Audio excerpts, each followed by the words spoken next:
Hello guys, welcome to my channel, Casino Vlogger. Malapit na guys matapos yung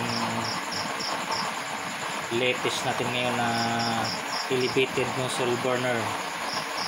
So hindi ganong pagmalakasan yung apoy guys, ang ano lang, pang household lang.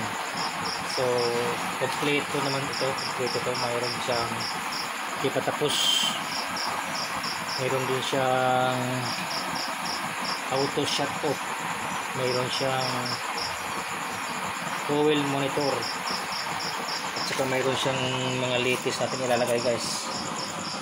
Dami tayong combination para yung remote natin mag manual at saka automatic. Pwede natin i-manual at saka pwede natin i-remote. Kaya yung toggle switch nya, marami tayong kailangan mag-combination dito sa dalawa na to. Ito sa ilaw. So, nadami na tayong daming mga jack connector para sa ano niya. Kakompleto ng pinaka high tech niya.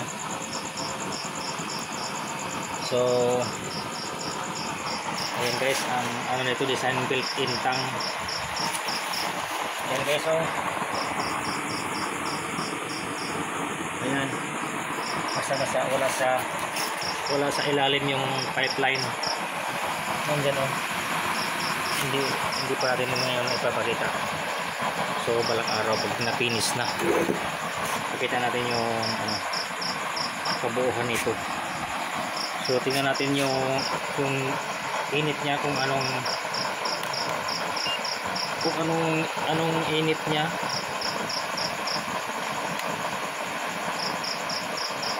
So naglalaro lang siya guys sa 500 pababa. 500 naglalaro siya lang dyan, oh.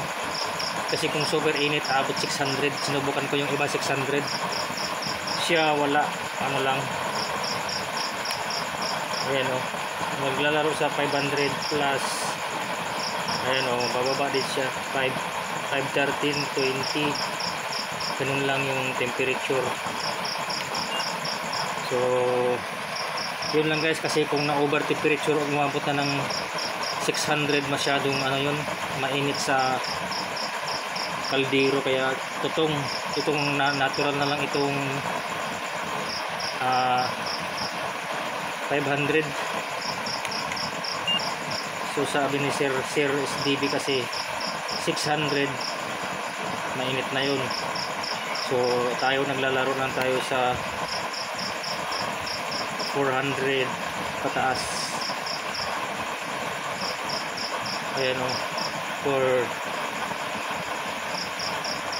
ayan guys, yan lang tayo naglalaro lang dyan ang temperature natin. So nasa 500 pababa, okay na yan, katamtaman na yan. Kasi pag kinalangan din natin guys, ayan o, ayan, standard lang siya. Ayan yung apoy niya, napaka blue.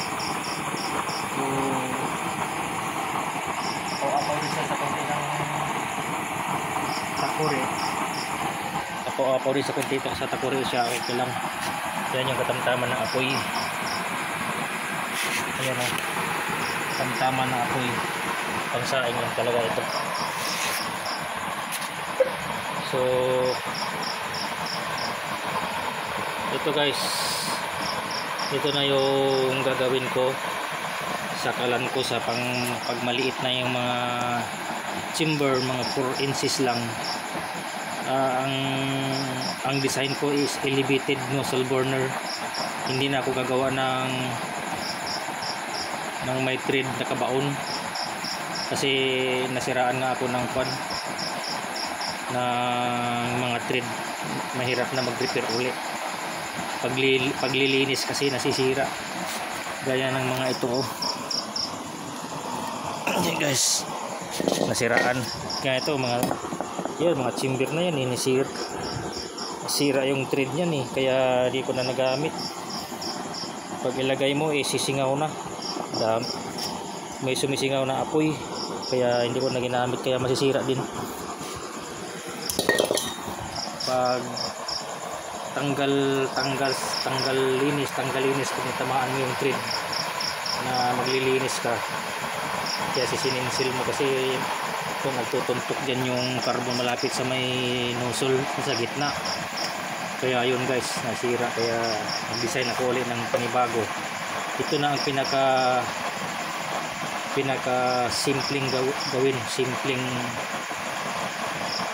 chamber sa loob. Wala ka nang iingatan pang thread, masira, maglinis ka, maluwag sa loob pag naglilinis ka kasi walang nakabaon na nozzle at wala nakabaon na thread sa coupling, wala. Yan yung apoy guys, grabe. So yan yung kagandahan ng natin, design natin ngayon sa elevated nozzle burner. Yan, ito pa rin yung ginagawa ko, ito rin pa rin yung patungan. Yan yung guys, oh, pansinin nyo guys, ayan, oh, yan yung nozzle natin, oh. Wala ka ng nozzle sila, wala nang air pipeline sa ilalim.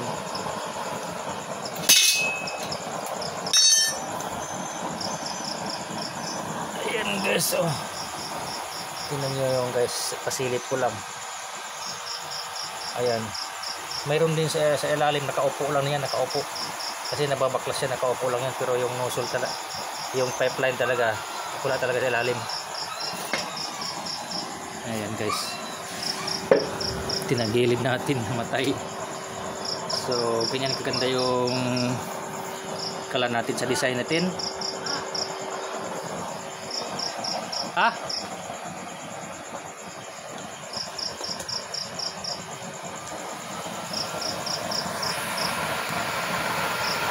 So clear na clear to guys ang kwan. So dito na naman ako upgrade sa nozzle nya. Pagandahin ko talaga yung pinaka clear na clear talaga na walang banggaan. So kasi bago na naman na design, bago na innovation sa elevated nozzle. So dito naman ako magdi-design. So ganda pa rin guys yung patungan natin, ganda yung patungan natin, clear stainless. Yan, ganyan yung design. So ganyan din guys ang apoy, aras din talaga, malagas din dito.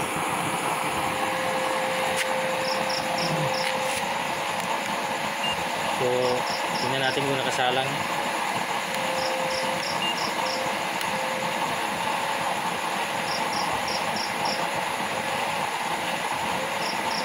Sa labas 200 lang.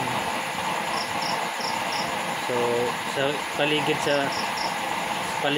200 lang yung temperature niya, kaya hindi gaanong mainit sa labas, maliban lang daw sa gitna.